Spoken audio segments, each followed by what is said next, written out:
اچانک head lines چلیں social media پہ، ٹیلی ویژن پہ، عمران خان نے مشروط معافی کا اعلان کر دیا۔ سڈنلی ایک تلاطم برپا ہو گیا، لیکن جب آپ بیان پورا پڑھیں تو پھر پتہ لگتا ہے یہ معافی مشروط نہ معافی نہ کچھ ہے، بلکہ لگتا یہ ہے کہ ایک تازہ ترین ایک اعلان جنگ ہو گیا۔ آج جو زبان استعمال ہوئی ہے بڑی سخت ہوئی۔ آج سے پہلے اگر وہ آرمی چیف کا نام لے کے قتل کے الزامات اور یہ کہتے تھے زندہ نہیں چھوڑوں گا سب کچھ، پھر انہوں نے ڈی جی سی کے اوپر بھی کہہ دیا، کسی کو ڈرٹی ہیری، کسی کو کیا، پھر آج انہوں نے D G I S P R کو بھی آڑے ہاتھ لے لیا اور بڑی سخت زبان استعمال کی، یہاں تک کہا کہ یہ اپنے آپ کو ڈیش خوار کر رہا ہے آئی ایس پی آر، اور یہ ایک طرف اور قوم دوسری طرف۔ اور بیسک تھیسس کیا تھا؟ بیسک بات وہی تھی کہ آپ نا انتمے پہ ہمارے سے کیا معافی مانگتے ہیں، آپ وہ تمام شواہد سامنے لائیں، ہمارا بندہ کچھ سامنے ہوا تو میں معافی مانگ لوں گا، ظاہر ہے یہ تو ہمارے جیسے وہ مذاق چلتا ہے تو نہ کرنا نہیں گلنا ہوئی ہیں۔ تو بڑا سخت سیریس ہو گیا کام، اور خاص طور پہ جو last D G I S P R کی پریس کانفرنس ہوئی، اور ابھی آپ نے کچھ جو 5 اگست کو جلسہ ہوا سوابی میں، وہاں پہ بھی جو زبان استعمال ہوئی بڑی سخت، بہت ہی زیادہ، کہ بس لگتا تھا کہ اب سڑکیں ہی گرم ہوں گی۔ پھر بنگلہ دیش ہو گیا۔ بنگلہ دیش کی بھی انٹرسٹنگ انٹرپریٹیشن ہے دونوں پارٹیز میں۔ سرکار کی آج عطا اللہ طاہر صاحب نے بھی پریس کانفرنس کی اور انہوں نے آج جملے لگائے کہ دیکھیں یہ شیخ مجیب الرحمان کو کہتے تھے ہمارا ہیرو ہے، شیخ مجیب الرحمان کے ویڈیو چل رہے تھے پی ٹی آئی کے اوپر، اب وہ مجسمے ٹوٹے ہیں تو اب یہ ٹویٹ کریں، اب یہ بات کریں شیخ مجیب الرحمان سے۔ لیکن جب خان صاحب کی باتیں سنتے ہیں جو انہوں نے باتیں کی ہیں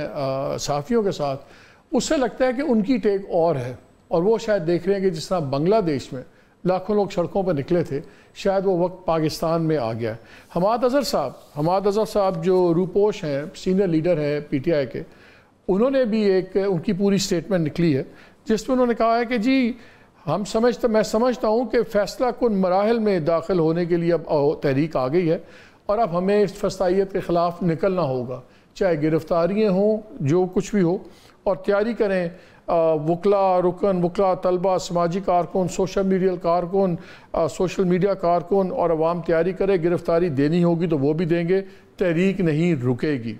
اور پھر انہوں نے کہا کہ بانی چیئرمین عمران خان کی طرف سے آج تازہ ہدایت 13 اگست کی رات کے لیے موصول ہوئی ہے، انشاءاللہ پورا پنجاب پاکستان کی آزادی خاطر ہر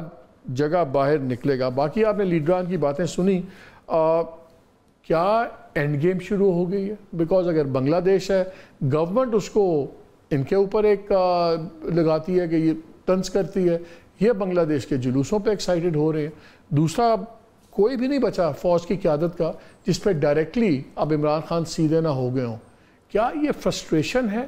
یا واقعی پی ٹی آئی سمجھتی ہے کہ ایک ٹپنگ پوائنٹ آ گیا ہے کہ جہاں پہ لوگ اب ان کے ساتھ نکلیں گے؟ شاید اکنامک حالات اتنے خراب ہیں، بجلی، مہنگائی دوسری، اور ان کا جماعت اسلامی کا جو دھرنا ہے کچھ کافی دنوں سے چل رہا ہے اس وقت راولپنڈی کے لیاقت باغ میں، انہوں نے بھی کل اعلان کیا کہ کل وہ مری روڈ پہ ایک پورا جلوس نکالیں گے، اور وہ بھی اندیا دے رہے ہیں کہ ہم آئیں گے۔ لیکن ابھی آپ نے ابتدائیے میں سنا جو چیف منسٹر کے پی ہیں، ان کی زبان تو بہت سخت تھی، ان کا کسی کا باپ بھی نہیں ہمیں ہمارا اب این او سی نہیں روک سکتا، اور وہاں اور بھی بڑے نعرے لگے، تمہارا باپ بھی دے گا آزادی، اٹس لائک لگتا ہے کہ ٹیمپریچر بہت بہت اوپر چلا گیا۔ ان دا مین ٹائم آج 2 پٹیشنز بھی ہو گئی ہیں۔ الیکشن کمیشن نے ریویو پٹیشن فائل کر دی ہے 8-5 والے فیصلے کے خلاف جو مخصوص نشستیں تھیں، اور پی ٹی آئی کے چیئرمین گوہر صاحب نے یہ جو امینڈمنٹ ہوئی ہے الیکشن ایکٹ کی، اس کو بھی چیلنج کر دیا ہے سپریم کورٹ میں۔ لیکن اصل مسئلہ ہے کہ ایک چیز تو کلیئر ہو گئی ہے، کسی کو اگر شائبہ تھا کہ ابھی بھی کوئی بات چیت کے امکان ہے، آج عمران خان کی باتوں کے بعد لگتا ہے کہ وہ بالکل بات ختم ہو گئی ہے۔ اسی پر بات کریں گے، ہمارے ساتھ موجود ہیں former speaker assembly, senior leader ہیں پی ٹی آئی کے، اب ایم این اے بھی ہیں، اسد قیصر صاحب۔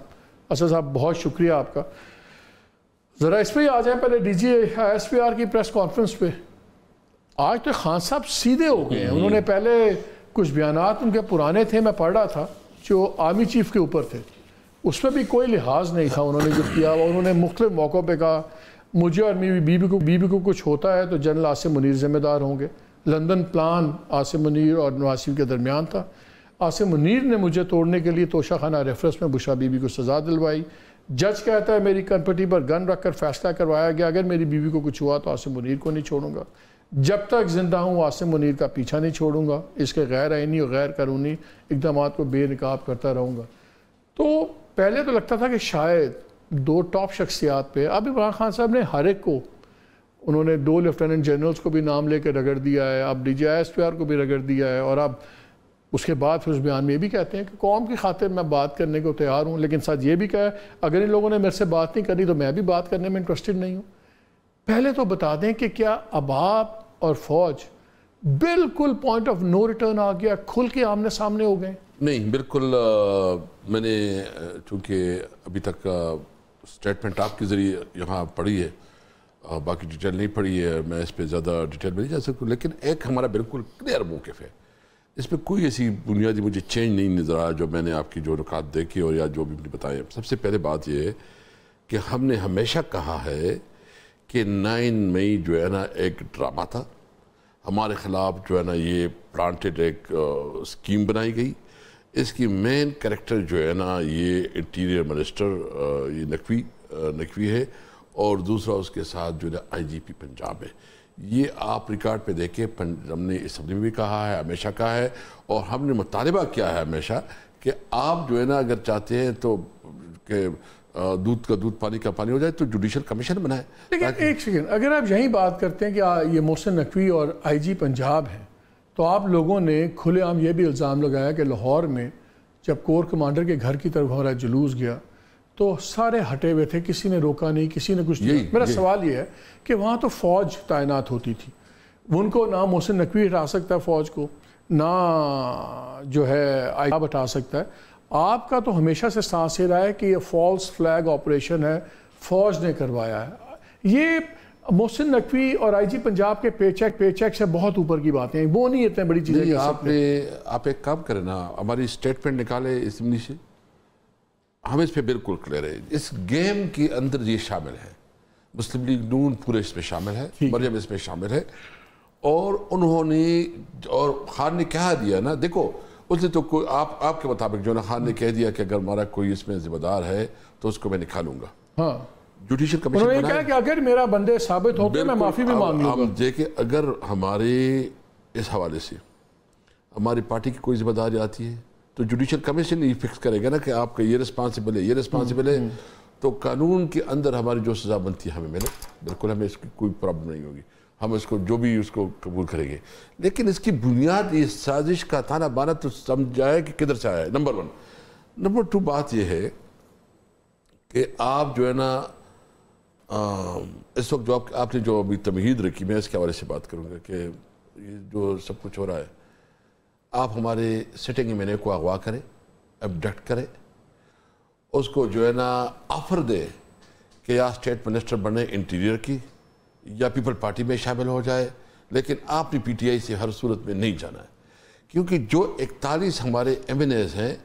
ہر ایک ایم این ایز کو جو ہے نا بڑے بڑے آفر جا رہے ہیں،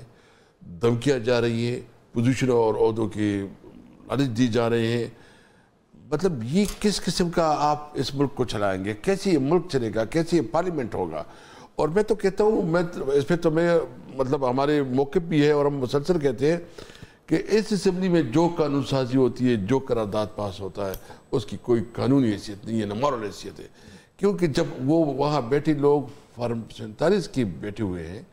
ان کی ہر ایک کسی کو شک نہیں ہے کہ یہ جعلی طور پر بیٹھے ہیں،